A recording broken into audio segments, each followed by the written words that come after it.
This was, I think, part of a pre-planned NATO operation that they were going to do a simultaneous. One goal is to seize control of the Kursk nuclear power plant.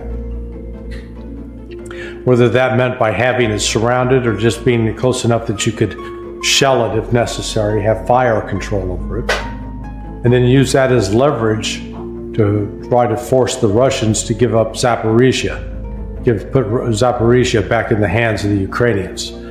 They said, we'll give you Kursk back if you give us Zaporizhia back. Well, the difference is the Ukrainians don't have the manpower to sustain a presence even 30 kilometers from that nuclear power plant.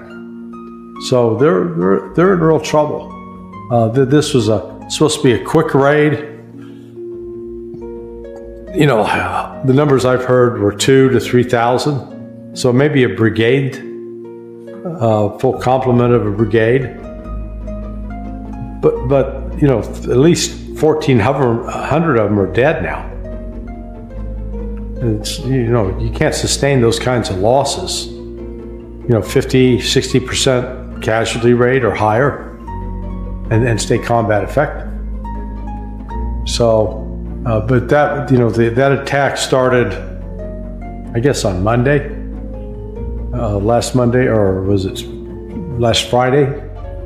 But it is the Russians rapidly moved troops and reinforcements to the area, and so that's led to an increased killing of the Ukrainian forces and blowing up their tanks and their armored vehicles, etc. They will, I don't see how they sustain themselves there, because, the soldiers have to be fed. They're shooting off ammunition. They have to be resupplied with new ammunition. So unless Ukraine has a way to resupply them,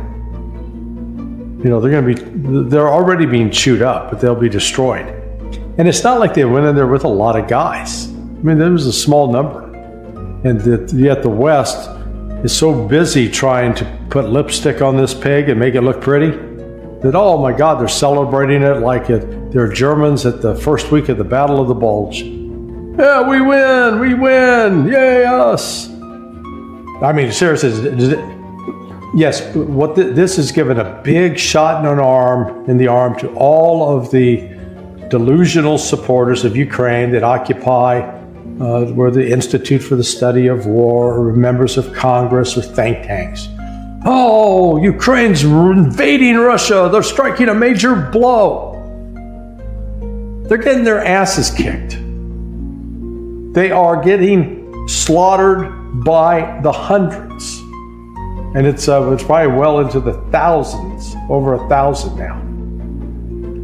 Ukraine, it'd be one thing if Ukraine had 400,000 or 500,000 trained soldiers in reserve that they could then pour into the battle at any point, and they had an unlimited supply of tanks, Bradley fighting vehicles, and a couple of squadrons of F-16 aircraft flying above them. But they don't have that. What they've done is quote, an embarrassment for Russia.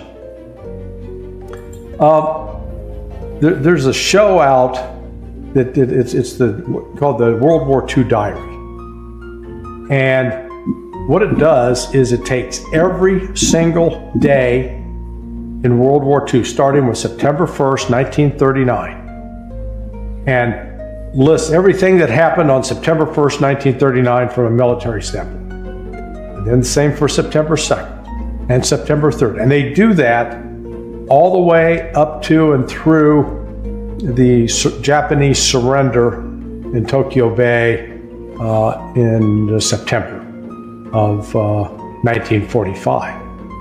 So when you go through and look at the war in those kinds of bite-sized chunks, some days they're up and some days they're down, and some days, oh, great victory today by Germany. How did it end? How did it end? Germany lost. How did it end with the Japanese? The Japanese lost. Ukraine has lost. They just haven't stopped fighting. But their ability to fight is diminishing with each passing day and with each of these losses.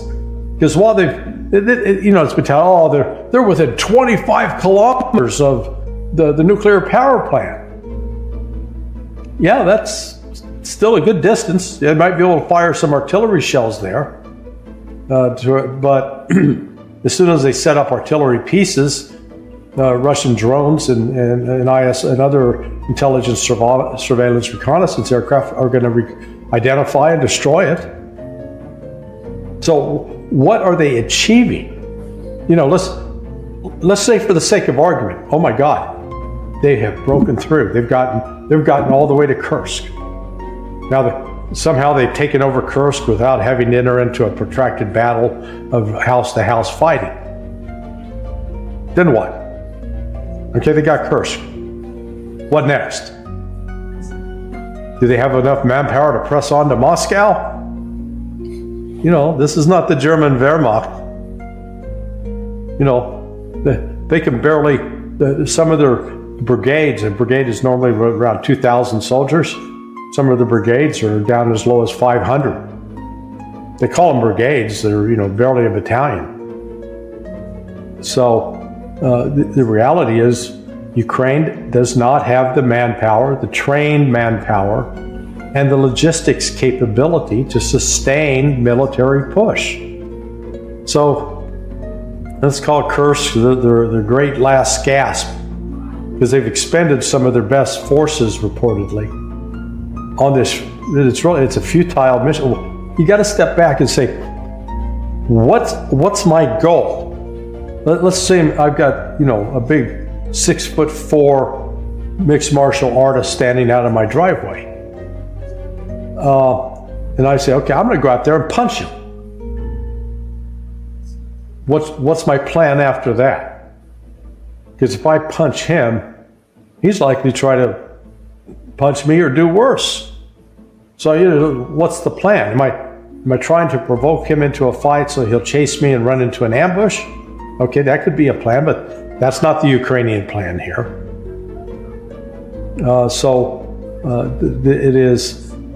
Their plans seem to be, we want to embarrass Russia, we want to hold on to a small piece of Russian territory so that they'll be forced to negotiate with us. Russia's not going to negotiate with Ukraine. Those days are over. The offer was put on the table. Offer was real clear. Stop the fighting. Pull your troops out of the four republics that are now part of the Russian Federation, Zaporizhia, Kherson, Donetsk, and Luhansk. Pull your troops out, then we'll talk. Ukraine said, no, hell no, we're not doing that. Okay, good. Russia said, fine. Next offer is not going to be as good. Next offer will be, okay, pull your forces out of Odessa and make sure all of your troops are back across the Dnieper and demobilize your army, or else we'll destroy it. I mean, it's just going to come to that. So, the Ukrainians may try to repeat what the Germans did in the last Battle of Berlin. Go up at their own version of Götterdämmerung, from the Wagnerian opera. Larry, it seems that Ukrainians are talking about that they're saying that F-16s are no longer sufficient, and they're asking for F-A-18s. And what's going on in the mind of Zelensky and his army? Remember that the song "Riding That Train," high on cocaine. Jerry Garcia, that's Zelensky. He's riding that train high on cocaine. Got a crash coming around the corner. It's ridiculous. F-18s, hell, why not F-35s? Give the Russians something else to shoot down.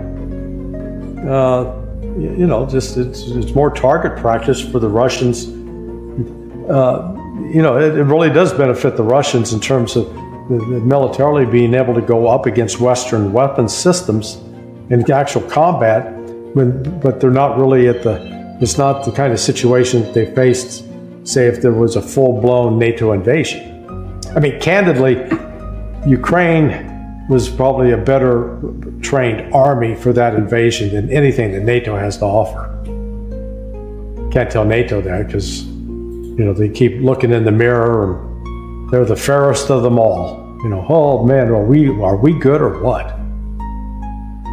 Because fighting with Russia right now, they need a combination of many things together with manpower, air defense system, I don't know, different types of weapons, but they don't have the main issue right now in Ukraine is the manpower. They don't have it, and it doesn't matter how much intelligence they're receiving, how much weapons they're receiving. At the end of the day, it doesn't make any sort of change on the battlefield. Right.